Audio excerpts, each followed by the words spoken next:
Want to get into our interview? Jeff sat down with offensive line coach Brendan Nugent from the Saints at training camp. Here's what Brendan had to say about this O-line going into the 2025 season. When you're joining a group like this, and a guy like Trevor who's had 3 offensive line coaches in 3 years, how do you approach kind of setting your standard with that group? And because there's language, everyone brings in their own, mission statements, and how do you make that your room with that big of a group? Well, the biggest thing is the best O-line rooms I've been a part of, it's been their room.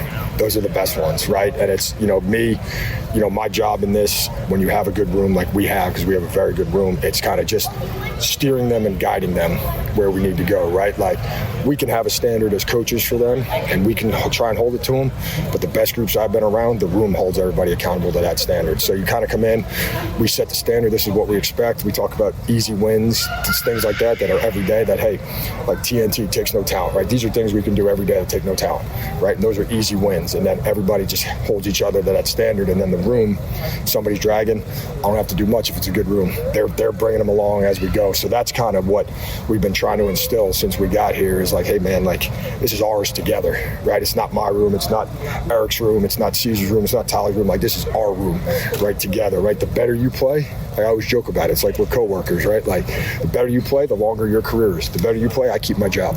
So let's figure this out together, right, and be the best we can be. So it's kind of a group effort, but really it's like those guys, we set the standard, they understand it, right, and then the leaders just make sure everybody comes along with it. Eric, obviously, he was here when you were here before, right? Yeah. So, I mean, what have you seen, like, from when you left to when you came back in terms of the leadership with him? When I left, we still had Teron, we still had Ryan Ramczyk, we still had kind of like those older guys, and Eric was leading in his own way, but those guys kind of had a big presence as to how that room went, and it was a good thing, right? And then, just from afar, the past 3 years that I've been gone, I've seen his play get better and better and better and better. And then just coming here and seeing how he's not only leading that group, but leading the offense, right? It's been really good. He's kind of taken that role, and he's not the most vocal guy, but you can count on that guy doing everything 1,000% every day, doing it right, holding himself to the same stand, accountable, just like he holds everybody else, which is one of the, greatest characteristics of a leader. One thing we've seen throughout to this point in camp is like false starts. Player comes off field. We saw that with Trevor in the situation with Bill today. How do you think that helps a player when obviously you kind of have to come out and sit with it? And how do you address it with them in those situations? So right, like, everything has consequences, right? Like, mistakes are going to happen. Right? Mistakes are going to happen. A guy's going to jump off sides. Like, we're not naive to that fact. But it has consequences, right? In a game, it's 5 yards, right? It's a big deal where we are in the field in a 2-minute drill, especially like it happened today. It's like, no, get out, somebody else comes in, right? Like, hey, if we're not holding up to the standard, right, we'll get somebody else in, right, and we'll roll. But there has to be consequences for it, because if you just say, okay, back on the ball, then it just happens over, and it's inevitably becomes a bad habit, and guys don't focus. It's like, no, it's not okay, right? You're out for a play. Somebody else is in, right? There's consequences to it, just like it's 5 yards in a game. So just try to instill that, like, no, we don't want to build that habit. We know it's going to happen, but when it does, there's a consequence. Next play, all right, now you're back in, right? But it's like, hey, it kind of puts you, because now not only do you feel like, oh man, you're mad at yourself, but like you feel like you're letting your teammates down, which it should feel like that, right? So it's the consequence of, all right, now I'm not going to do that again. So that's what we're trying to build when we do that. So with Trevor, we've heard a lot about, Colin was just saying he thought the move to guard was the best thing it could have done. What is it about his game that you feel like does work at guard? Sure, less space for him. Having a center and a tackle next to him.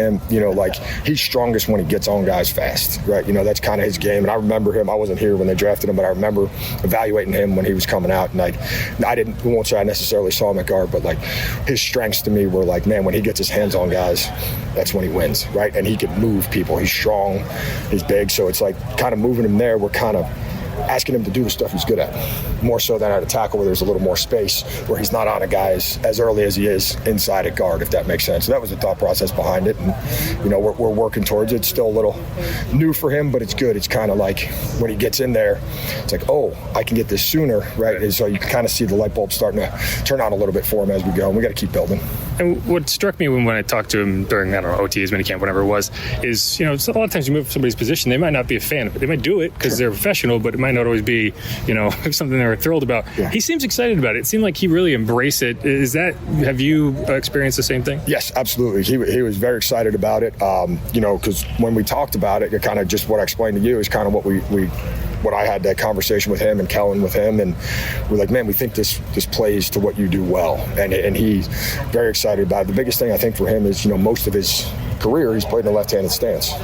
It's kind of a big deal if you've only been in a left-handed stance. It's bigger than a lot of people think sometimes. So getting him back in a left-handed stance, putting some bumpers around him, giving him space and let him go do what he does well. And he is genuinely really excited about it. He's been doing a good job building here as we go. Just one more question. Yeah. The RPO game is a much bigger element to Kellen's offense than what we've seen in the past. Sure. Can you just break down, what are some of the challenges for the offensive line in that play? Because I think a lot of people just watch the quarterback and he can run or he can pass. But, that requires the offensive line to be looking forward and figuring out what's going on behind him, not get too far downfield. There's, without getting too much into the nitty-gritty, there's just a little bit different technique that we use up front, because obviously we can't go downfield, right? The refs now, with more and more teams doing it, they're hyper-aware to it. So we've kind of adjusted kind of how we coach some things technique-wise when we call those plays. It's still physical. It's still that. It's just a little bit of a mentality of how and when we can get to the second level. We just kind of have a different kind of set of rules, if you will, of when we can come off combinations to the second level when we're running those type plays to make sure we're not downfield. But it's still physical up front. It's still physical on the line of scrimmage because that's all legal. And then we just kind of tweak. When we call those plays, they just kind of go, okay, they have a different kind of little set of rules for coming off on the second level, if that makes sense. Gotcha. Okay, I'll add one more. Yep. Just coming back. Why did you feel like that was a good move at this point in your career?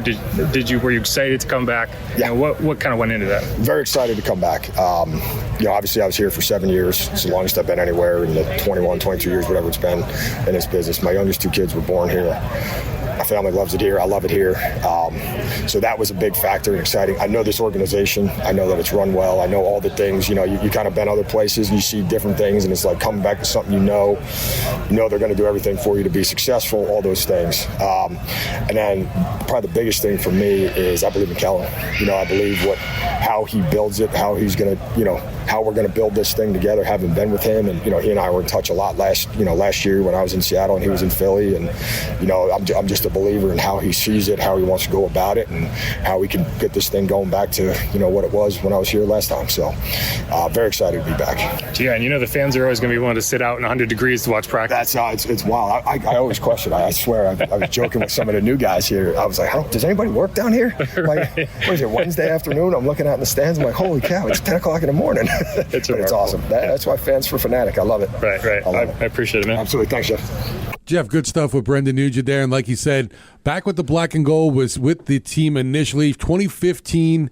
to 2021, then spent 2 seasons with the Chargers and last season out in Seattle. And I think Erik McCoy was excited to get Brendan Nugent back. It's an interesting staff because you have a lot of new faces, but then you brought back Nugent, you brought back Joel Thomas. Right. So there is familiarity with some of these veteran players who worked with Nuge before. And obviously, he worked with Kellen Moore in LA. And you heard him say, one of the reasons he wanted to come here is because he believes in Kellen. Love hearing that. And I think that's a pretty common thing. When you go around the locker room, there's a lot of belief in what he's building. And, I think he's pressing the right buttons. And I like Nugent. I was disappointed to see him leave. I thought he really did a good job with that offensive line.